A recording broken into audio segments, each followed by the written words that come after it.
Bom, boa tarde, pessoal. Hoje a minha discussão vai ser sobre os critérios de admissão e critérios de alta na UTI. Eu acho esse um assunto bem legal para a gente iniciar as discussões. Pensando nos critérios de alta, a gente já pode ter uma noção do perfil de paciente, o tipo de enfermidade que a gente vai tratar. Os critérios de alta sempre ajudam a pensar, dar um norte para a nossa conduta, o objetivo que a gente quer chegar.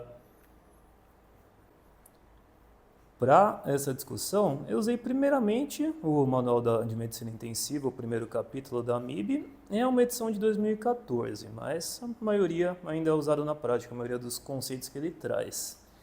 Trouxe alguns artigos um pouco mais recentes, em especial esse, que é uma revisão de escopo de 2024, que é um grande compilado de vários critérios de UTI em vários serviços ao redor do mundo. Eu achei ele bem interessante. Bom, primeiramente, no Manual de Medicina Intensiva, ele traz um conceito que a primeira coisa que se pensar é que a UTI é um recurso caro e limitado. Então, você tem que pensar que tem que ser reservado para pacientes que vão ter benefício real no ambiente. Cada serviço tem critérios diferentes, são critérios bem, uma grande homogeneidade, e eles recomendam que cada serviço tenha, baseado em dados epidemiológicos da população-alvo que está sendo tratada, e que isso seja revisado com frequência. Classicamente, a gente tem uma divisão em três tipos de critérios, são 3 modelos que são usados em conjunto no mesmo paciente. Um modelo de prioridade, um modelo baseado no diagnóstico e um modelo de parâmetros objetivos. O modelo de prioridade é a primeira coisa que a gente sempre pensa, a gente leva em consideração o quadro clínico como um todo, pensando a probabilidade de benefício na internação vigente para esse caso. É dividido em 4 prioridades. A prioridade 1 é aquele paciente, a primeira coisa que a gente pensa quando pensa num leito de UTI.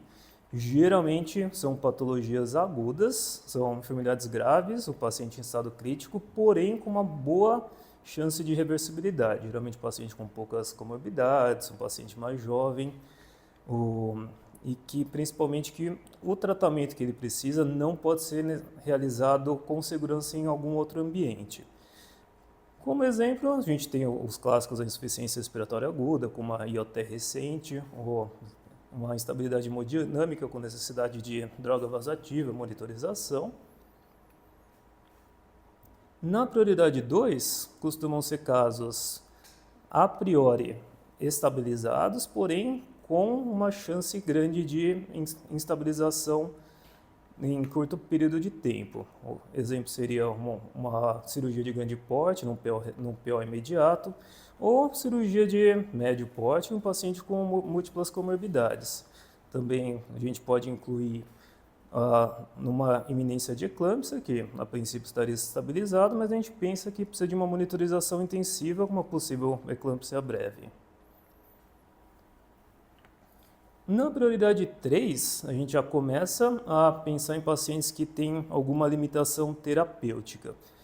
Costumam ser casos com uma condição de base crônica, que pode ser agudizada, a gente pode reverter a agudização, porém a gente tem pouca perspectiva de reverter a causa base. A condição ela vai continuar progredindo mesmo após um tratamento bem sucedido na UTI.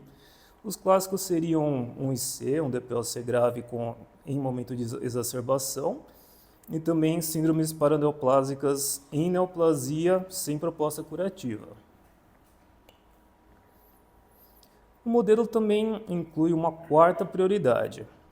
Na grande maioria dos casos, são pacientes que não teriam benefício em uma internação de UTI, ou por não ter gravidade necessária, ou por ser uma doença irreversível em estágio terminal. Na apostila, ele inclui alguns casos excepcionais que você pode considerar uma internação. Por exemplo, quando os sintomas eles só podem ser tratados com segurança em um ambiente de UTI. Então, por exemplo, no paciente em paliativo com necessidade de sedação paliativa, ou opioides em altas doses, uma analgesia com risco de depressão respiratória, ou no próprio paciente neurocrítico sem perspectiva de reversibilidade, por exemplo, que precisa evoluir para uma traque por não conseguir respirar em ar ambiente, fica no ambiente de UTI por causa disso.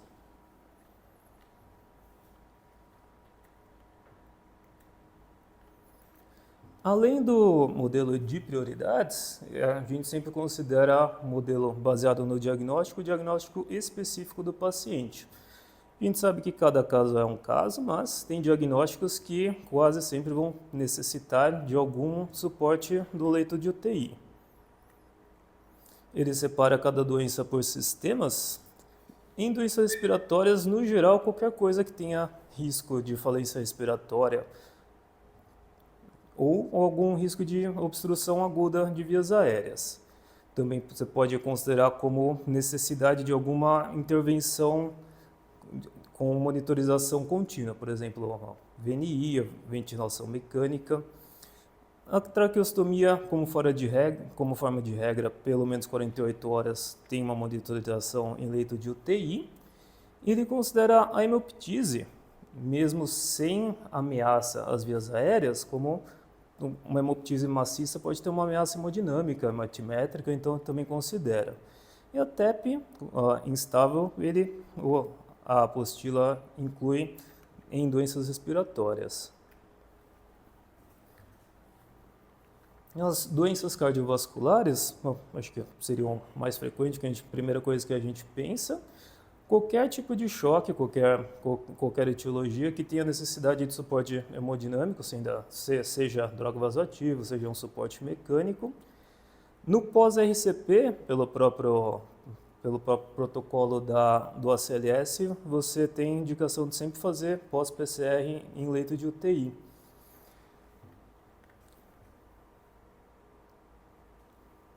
A síndrome coronariana, aqui ele coloca como toda síndrome coronariana aguda como considerar um leito de UTI. A gente vai ver que no artigo mais para frente ele dá um pouco mais de critério sobre isso. As emergências hipertensivas, de forma geral, também vão precisar de infusão contínua de antihipertensivos, e insuficiência cardíaca também entra no contexto de choque com suporte hemodinâmico. No capítulo de doenças neurológicas, a primeira coisa que ele menciona são convulsões refratárias. A gente teve um caso recente, um paciente jovem com necessidade de monitorização contínua com necessidade de infusão contínua de anticonvulsivantes.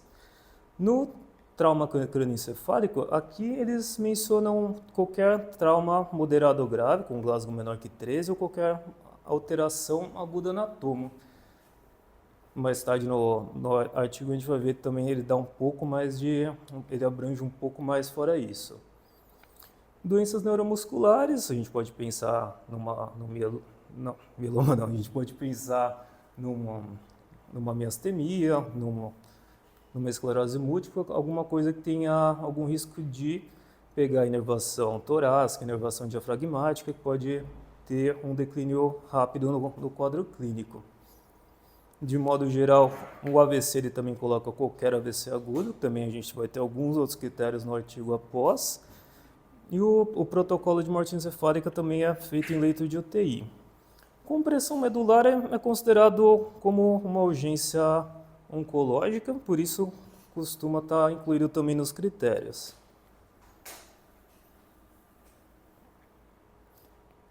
Em doenças oncológicas, é um pouco menos específico.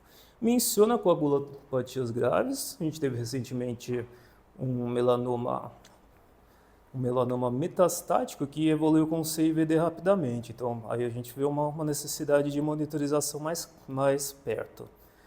Ele menciona qualquer citopenia, ou com sangramento ativo, ou com comprometimento hemodinâmico. A gente teve também um mieloma múltiplo com pancitopenia e com com múltiplas transfusões, que também acabou evoluindo com uma CIVD.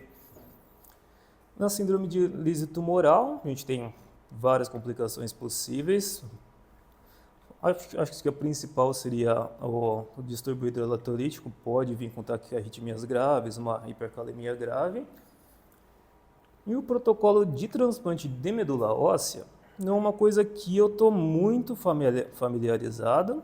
Pelo que eu li, você precisa primeiro uma quimio, uma radioterapia que inative a medula óssea afetada, para depois você ter um enxerto e em curto prazo você tem risco de complicações ou infecciosas ou de rejeição daquele enxerto. Então, precisa de uma monitorização mais perto.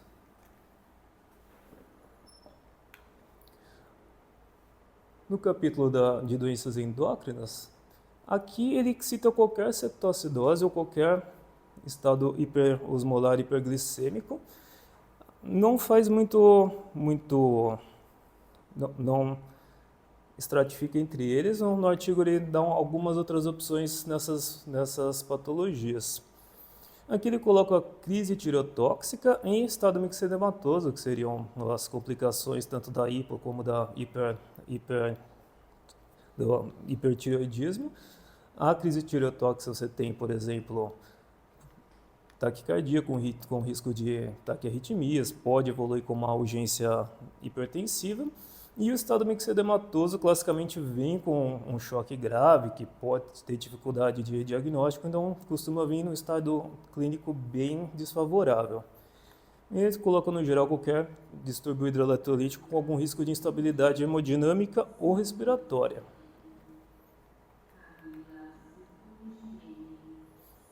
Em doenças gastrointestinais, nesse capítulo também é um pouco mais vago. Ele cita sangramentos graves ou agudos, que acaba entrando naquele outro diagnóstico de choque ou de instabilidade hemodinâmica. Insuficiência hepática, ele coloca com coma ou instabilidade. A gente teve 2 casos recentes na UTI 1. Teve um rapaz que teve insuficiência hepática com rebaixamento progressivo. Também teve um outro caso que, devido a uma ascite volumosa, teve comprometimento ventilatório, dispneia de saturação. Então, são 2 exemplos da insuficiência hepática precisando de um leito de UTI. Ele menciona pancreatite aguda grave. Você pode pensar tanto no quadro clínico, em score de gravidade, você também pode pensar em alguns achados radiológicos. A pancreatite necrohemorrágica, por si só, já pode ser necessário uma monitorização mais de perto. E perfurações de viscera oca geralmente vêm em contexto de uma laparotomia de urgência, uma cirurgia de maior porte, então a gente pensa um risco maior para o paciente. Nas doenças renais, ele dá menos ênfase em etiologias. Ele coloca qualquer insuficiência renal aguda com uma necessidade nova de diálise ou que tenha algum outro critério, tanto hidroeletrolítico como instabilidade hemodinâmica. A única etiologia que ele dá um pouco mais foco é na rabdomiólise aguda, quando ela evolui para insuficiência renal, não só você tem o distúrbio hidroeletrolítico da rabdomiólise, podendo levar a taquiarritmias, como você não pode fazer, você tem limitações à hidratação, que seria um dos grandes tratamentos da rabdomiólise, devido à insuficiência renal, então é uma diálise de mais risco por conta disso. Aqui, nessa categoria, ele cita novamente a cirurgia de grande porte como um critério. Também fala na múltiplas comorbidades e uma cirurgia de médio porte. Transplantes de órgãos intracavitários entram na mesma lógica do transplante de medula óssea. Você vai precisar de alguma imunossupressão, você tem uma maior chance de complicação infecciosa logo após. No politrauma, vai depender muito dos achados dos exames de imagem, do estado clínico, mas você tem sempre a chance de uma deteriorização neurológica ou de uma instabilidade hemodinâmica. Por fim, ele cita alguns outros casos que podem ser considerados. Intoxicações, ele está um pouco em aberto, a gente tem alguns exemplos mais práticos, intoxicações mais comuns no dia a dia. Por paracetamol, costuma ser, quando é uma dose alta, pode ter uma insuficiência hepática aguda em curto prazo, evolui com rebaixamento. A gente tem muito intoxicação por antihipertensivo. Dependendo da dose, pode fazer um choque mais grave, precisar reverter com drogas vasoativas. Benzodiazepínico também é comum, em tentativas de autoextermínio, pode fazer um rebaixamento de consciência prolongado e precisar de suporte ventilatório. A hipertermia maligna é uma situação costuma cursar com várias complicações, precisa de uma monitorização por vezes por várias semanas, tem comprometimento de vários órgãos.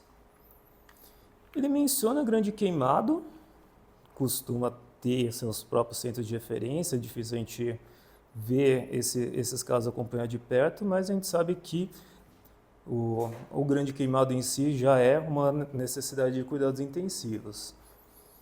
No mesmo diagnóstico, queimaduras elétricas, qualquer queimadura elétrica é considerada uma queimadura grave pelo próprio ATLS. Ele menciona também sepsis com critérios de gravidade, vai acabando entrando na mesma lógica do choque, de qualquer etiologia. E o afogamento, pelo ATLS também recomenda cuidados intensivos, tem uma chance de comprometimento respiratório em curto prazo. E por fim, o terceiro modelo, que é usado em conjunto, tem a recomendação de um modelo em parâmetros objetivos, que na prática são sinais vitais, exames laboratoriais, exames de imagem e o próprio exame físico. Ele dá alguns parâmetros de sugestão, mas ele deixa bem aberto, fala que isso deve ser revisado com base em dados epidemiológicos internos, e ele próprio avisa que são critérios arbitrários e que devem ser revisitados com frequência.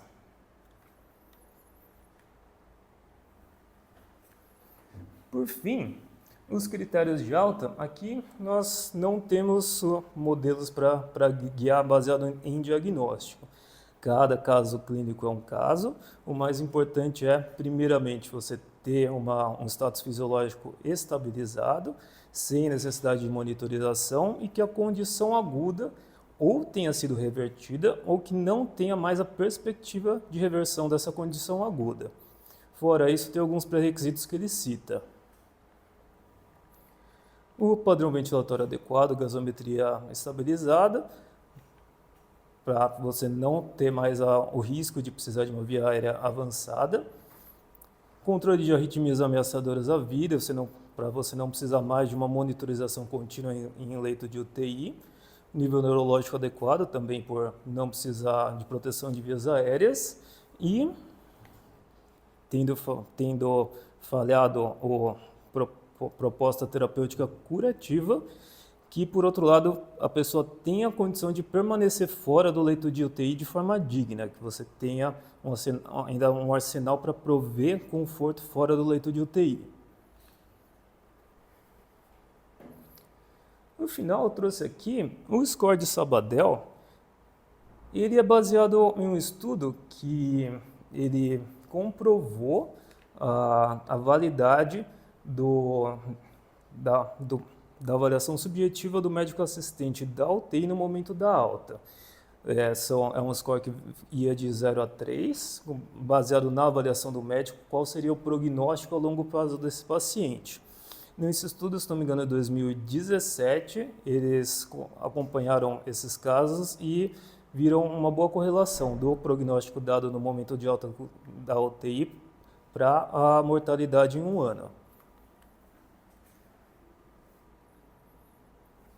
Bom, aqueles foram os critérios mais clássicos que ele trazia na apostila da AMIB. Eu trouxe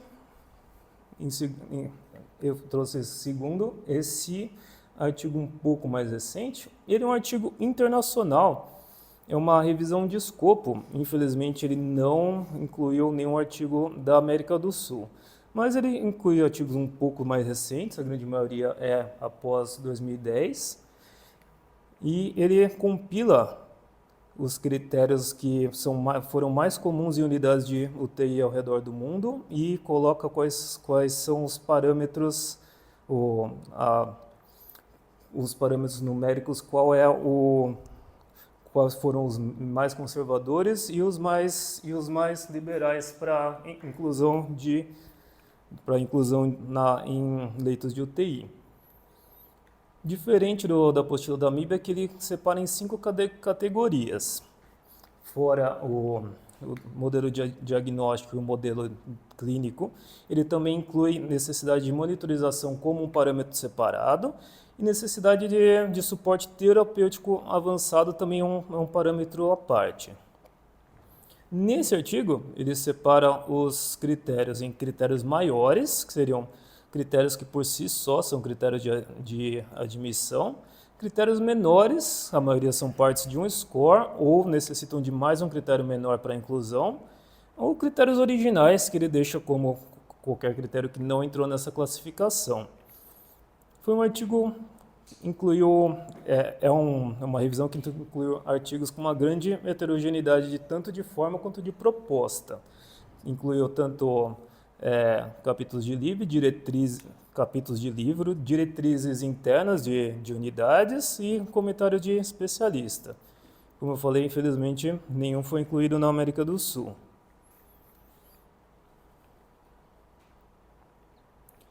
A primeira categoria que ele inclui é a necessidade de monitorização contínua. Aqui eu trouxe os 5 mais comuns que foram incluídos nesses artigos. A monitorização de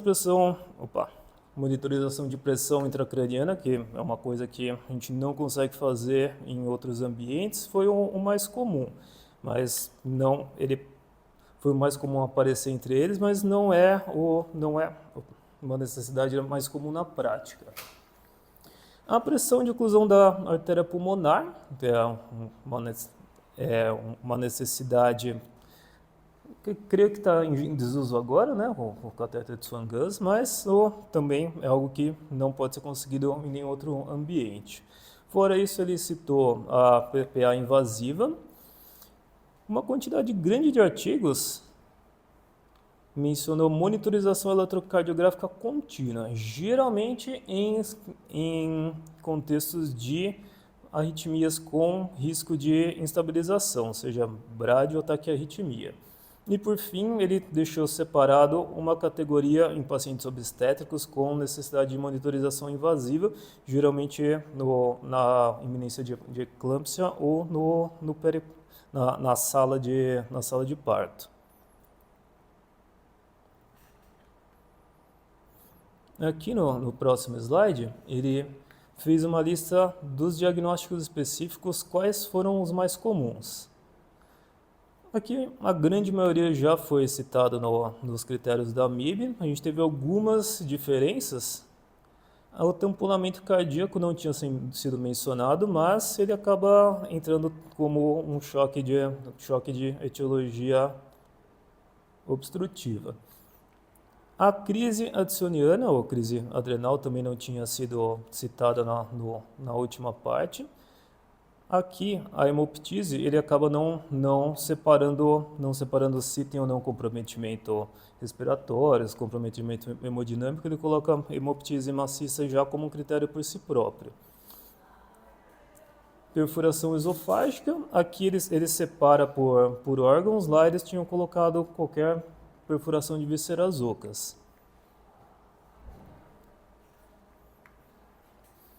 E aqui, como eu tinha falado, tem alguns diagnósticos que lá estavam como o diagnóstico em si, mas que aqui precisam de algum critério a mais fora o diagnóstico para ser incluído. Nos critérios da AMIB, eles consideraram qualquer AVCI agudo como digno de consideração para um leito de UTI. Aqui, a grande maioria dos artigos colocou colocou critérios a mais. No AVC isquêmico, eles costumavam a especificar seja uma lesão cerebral média de grande porte ou uma lesão cerebelar ou de tronco cerebral. Fora a parte do diagnóstico de imagem, também apareceu muito o AVCI após alguma intervenção avançada.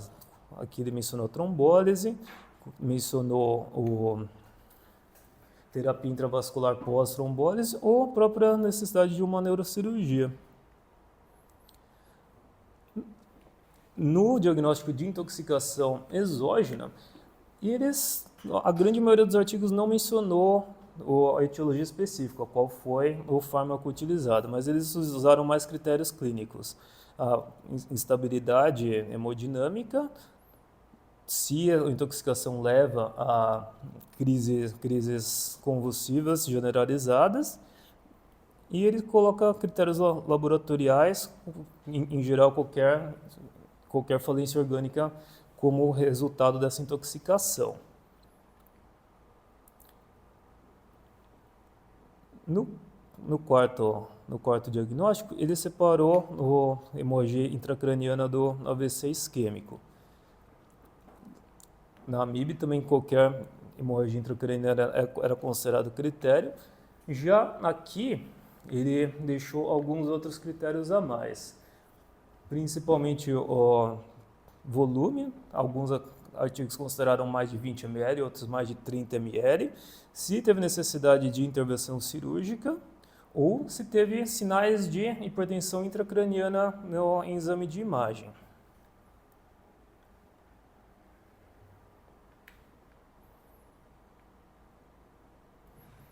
Aqui, no caso, lá nos critérios da AMIB, eles tinham dado como uma crise tireotóxica. Aqui eles basicamente mudaram a lógica, mas é o mesmo diagnóstico. Colocaram um hipertireoidismo com instabilidade hemodinâmica ou um hipotireoidismo com choque, que no final são conceitos bem parecidos.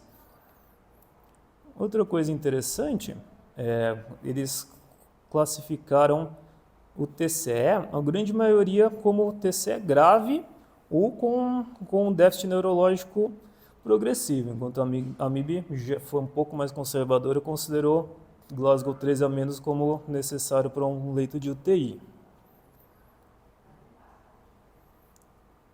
Na insuficiência hepática aguda, no início a gente tinha mencionado se tivesse o comprometimento neurológico ou comprometimento ventilatório. Aqui eles deixaram como um critério um pouco mais objetivo da encefalopatia hepática grau 3 ou 4. E eles juntaram com a informação da HDA varicosa, se associada a uma hepatopatia descompensada, também é um critério. Nessa próxima tabela, eles contaram quais foram as comorbidades que mais apareceram como critério na pesquisa. De longe, a mais comum foi a idade. Quando a idade aparece como um critério por si só, geralmente ela está como acima de 60 anos. Em diagnósticos específicos, a idade pode ser um pouco menor. O que eu achei interessante notar, a grande maioria dos artigos coloca no TCE a idade como 55 anos, que não é uma coisa que a gente está acostumado. Geralmente, a gente usa uma idade um pouco maior. A idade maior que eles encontraram como comorbidade foi na pneumonia lobar. Na pneumonia bilateral, eles consideraram 80 anos como uma idade para uma comorbidade associada. E na questão da sepse intraabdominal, foi pouco especificado a idade. A grande maioria dos artigos só mencionaram pacientes idosos. Quando o diagnóstico primário não é especificado, as comorbidades mais comuns de terem sido citadas foram a doença renal crônica, cirrose hepática, o câncer metastático, o HIV e imunossupressões em geral. E por fim, o uso de anticoagulante nesse estudo foi considerado como uma comorbidade não só no TCE, como em alguns outros diagnósticos, principalmente em choques hemorrágicos.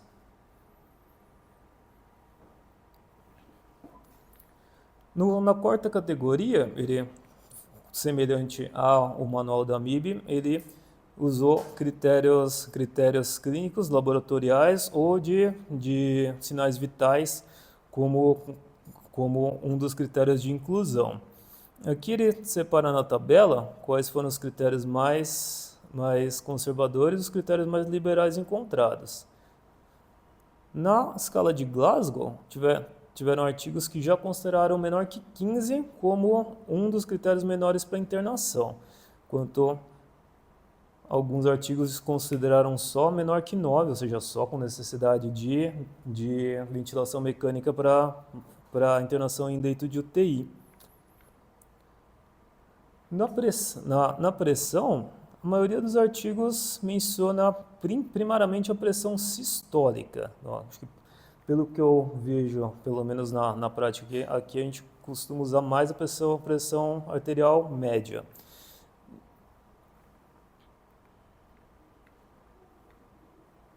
No quinta categoria que ele menciona é a necessidade de algum suporte avançado, alguma terapêutica que só pode ser utilizada em ambiente de UTI.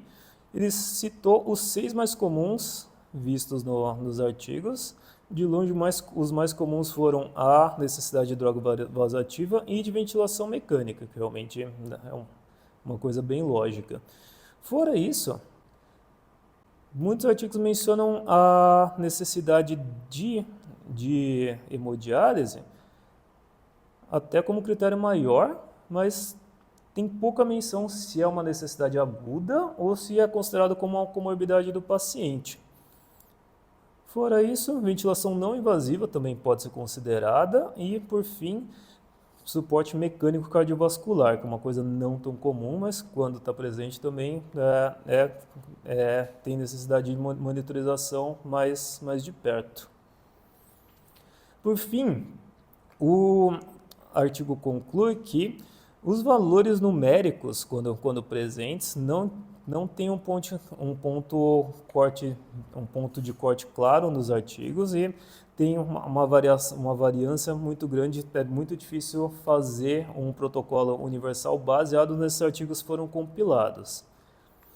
O artigo considera que condições de base do paciente foram pouco valorizadas por esses artigos. A grande maioria focava na condição aguda, sendo que na prática as condições de base têm uma relevância prática muito grande. Fora isso, ele viu uma variação muito grande de critérios relativos ao diagnóstico agudo. Com isso ele quis dizer que aqueles scores de prognóstico que são direcionados à população em geral, que não levam em conta os diagnósticos específicos, podem ser pouco sensíveis. A gente tem costume de usar o NIOS-2, o MIOS, é comum na prática. Por conta disso, ele levanta a questão que pode não terem sinais de deterioração clínica que são aplicáveis a todos os pacientes. Ele recomendou que esses scores sejam refinados, baseados no diagnóstico específico. Fora isso, foi um artigo que só compilou os protocolos que já estão em vigência. Ele não considerou questões de triagem nem questões éticas na pesquisa.